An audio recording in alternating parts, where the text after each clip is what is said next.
Madame, Messieurs, bonjour, bienvenue au 9h30 sur Mondico Télévision.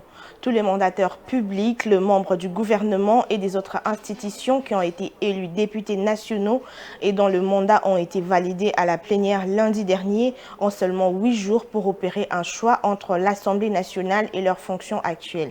Pour certains, tous les députés devraient être validés, tandis que pour d'autres, les députés qui sont membres du gouvernement devraient déjà démissionner avant leur validation. Regardez. Réunis dans la plénière du lundi dans la soirée, tous les députés nouvellement élus ont validé leur mandat. Certains ont été soumis au choix à opérer dans les 8 jours entre la conservation de leur mandat à l'Assemblée nationale et les fonctions qu'ils occupent dans les autres institutions. Interrogés sur la validation de leur mandat, les députés élus Jean-Jacques Mbungani, ancien ministre de la Santé, pensent que tous les députés devraient d'abord être validés, mais après, ceux qui sont dans le gouvernement ont 8 jours pour choisir entre le gouvernement et le siège de l'Assemblée nationale. Je pense que tous les élus députés devraient être validés parce qu'il y a eu des travaux en commission. Les 26 commissions qui ont siégé ont proposé la validation des élus de chaque province. Il est normal que le bureau puisse valider ses élus. Et comme la loi le prévoit, chaque élu qui est actuellement ministre en fonction a 8 jours pour prendre position. Donc c'est clair que la volonté de la majorité des élus députés est que l'ensemble des députés élus soient validés. Jacques Njoli est professeur de droit à l'université de Kinshasa et élu député national. Il estime que dès lors qu'il y a eu élection d'un nouveau président et des nouveaux députés, le gouvernement est d'office réputé démissionnaire. Aucun débat sur le choix à faire par le membre du gouvernement ne devrait avoir lieu car ils expédient seulement les affaires courantes au nom de la continuité de l'État. Ils ne sont plus ministres. À partir du moment où il y a un nouveau président qui a été élu pour un nouveau mandat, à partir du moment où il y a eu élection de nouvelles chambres, le gouvernement qui est là est réputé démissionnaire. Et dans la pratique de tous les États développés, après la prestation de serment du président, le Premier ministre allait déposer sa démission et son gouvernement allait être réputé démissionnaire. Pour Antipas Mboussania Mouissi, député élu et actuellement ministre d'intégration régionale, il n'y a aucun débat à faire. Il s'est dit prêt à renoncer à sa fonction de ministre et a promis de démissionner dans les 8 jours comme l'exige la loi. Il n'y a pas de la magie là-dessus, c'est que en acceptant la validation, j'ai 8 jours pour renoncer à mes charges gouvernementales. Et je dois pouvoir le faire, je n'ai plus d'autre choix. Ce n'est pas un problème d'unanimité ou pas. Nous sommes dans un parlement où il y a 500 membres, ils ont des idées divergentes, c'est normal, mais la loi dit que nous devons démissionner. C'est ce que je ferai dans les heures qui suivent.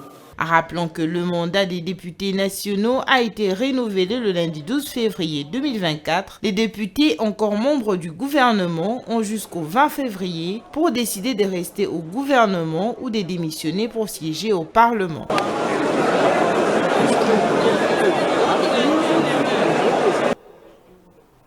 Et depuis quelques jours, Kinshasa vit au rythme de manifestations contre les tueries dans la partie est du pays. C'est 14 février 2024, ce sont les femmes des différentes organisations de la société civile et politique qui sont descendues dans la rue. Cette marche pour la paix, la sécurité et la solidarité en faveur de compatriotes de l'Est de la RDC a été organisée par le ministre du Genre et ses partenaires. Objectif, dénoncer les silences de la communauté internationale face aux tueries et violences dans l'Est du pays. Suivez. Toutes de noir vêtues, munies de calicots et banderoles à la main, ces centaines de femmes chantaient des chants désapprobateurs de l'agression que connaît la RDC. À ces femmes, quelques hommes s'y sont joints. Ils sont tous unanimes, ils veulent que la guerre s'arrête. Cette marche de femmes est partie de la gare centrale au Palais de la Nation où un mémorandum a été remis au président de la République. Pour Esther Mpezo, journaliste et membre d'une organisation qui milite pour le droit des femmes, cette guerre injuste doit cesser car la RDC désire la paix. Nous disons non à la guerre, nous voulons la paix. Nous sommes en solidarité avec nos sœurs et nos frères de Goma, nos enfants qui souffrent. Nous voulons que ça s'arrête. Il y a trop de silence face au génocide que vit la République démocratique du Congo. On nous tue, on nous massacre, on vit tout ce qu'on peut vivre, mais on ne dit rien. C'est un silence total. Alors il faut que le monde sache que nous voulons la paix et nous voulons la paix dans notre pays et rien d'autre.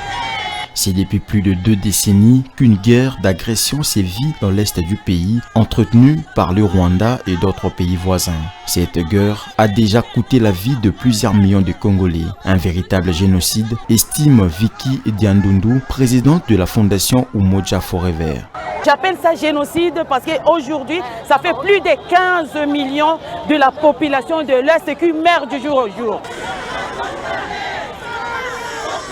C'est le ministère du Genre qui a initié cette manifestation. Mireille Massangou, ministre du Genre, Famille et Enfants, affirme que cette marche avait pour but d'énoncer le silence de la communauté internationale face au massacre de millions de Congolais dans l'est du pays par les terroristes du M23 soutenus par le Rwanda. C'est ce qui ressort du mémorandum remis au chef de l'État.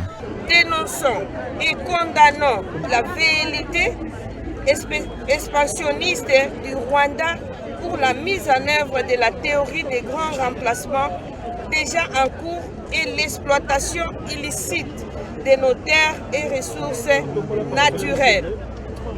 Fustigeons la complicité de la communauté internationale représentée par les USA, la France, la Belgique et les Royaumes-Unis, la Pologne, pour s'être rangés aux côtés de nos oppresseurs et leur politique immorale de soutien à nos agresseurs d'un côté et des réponses humanitaires inopportunes de l'autre côté. À l'issue de cette marche, le ministère du Genre, Famille et Enfants a décidé de célébrer la Journée internationale des droits de la femme sous une attitude de deuil pour compatir avec les femmes victimes des atrocités dans l'est du pays.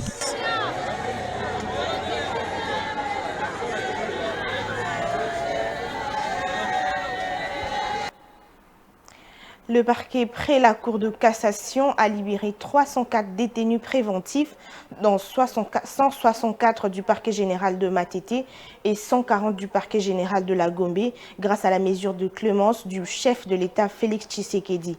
La libération par la mesure de clémence des détenus préventifs est placée sous la responsabilité du parquet civil, vise à désengorger les établissements pénitentiaires afin de faciliter les meilleures conditions, affirme le procureur général près la Cour de cassation, Laetitia Moulalou. Le président de la République, Félix-Antoine Tshisekedi, tient au désengorgement des établissements pénitentiaires qui sont débordés ces derniers temps à cause de la surpopulation des détenus. Dans le souci de garantir de bonnes conditions carcérales aux prisonniers, le magistrat suprême a donné des instructions au procureur général près la Cour de cassation, Firmin Vondé, pour libérer par la mesure de clémence tous les détenus préventifs qui surpeuplent les maisons carcérales alors qu'ils sont encore à la disposition du parquet civil. C'est dans cette optique que le procureur général près la Cour de cassation, en exécution des instructions du magistrat suprême, a mandaté l'avocat général près la Cour de cassation, Pascal Mukonkole, au centre pénitentiaire et de rééducation de Kinshasa, CPRK, ex-prison centrale de Makala, pour procéder à la libération de ces détenus préventifs. Cérémonie à l'élo. Et na meeting le président de la République Yemoko, chef de l'État, Félix Antoine Tshisekedi Tshilombo, oyo la situation nyonso ya prison na biso oyo ya Makala. Azwaki ba rapport, aza informé ya surpopulation awa na prison. Yango na pesaki ba instruction et pas la procureur général après la Cour de cassation.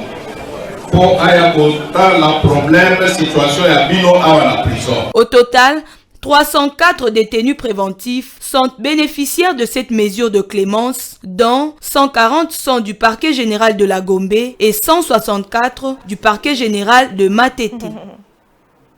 Et clôturant ces bulletins, en société, l'insalubrité est un problème majeur dans la ville de Kinshasa. Cette mégapole ressemble à une ville poubelle avec de tas d'immondices qui logent les rues, les quartiers, les communes. Les ordures sont jetées n'importe où. À certains endroits, les déchets s'accumulent et dégagent une odeur nauséabonde. Suivez. L'insalubrité persiste à Kinshasa en dépit de l'opération Kinbopito chapeautée par l'hôtel de ville de Kinshasa depuis plusieurs années déjà. Cette opération s'est présentée comme un remède quant à la politique d'évacuation des immondices dans la ville, en passant par le changement de mentalité des Kinois sur la gestion de déchets. Mais sur le terrain, la réalité est tout autre.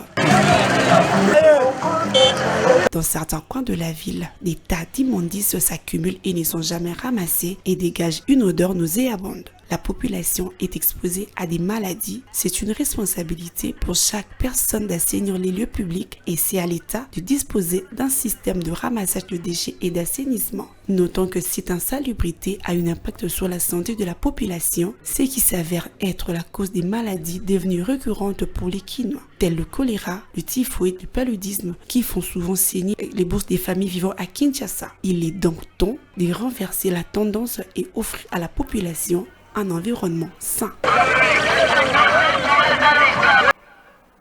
C'est la fin de ces bulletins. Madame, Messieurs, merci de l'avoir suivi. Restez branchés sur Mondico TV, une pensée, un écrit.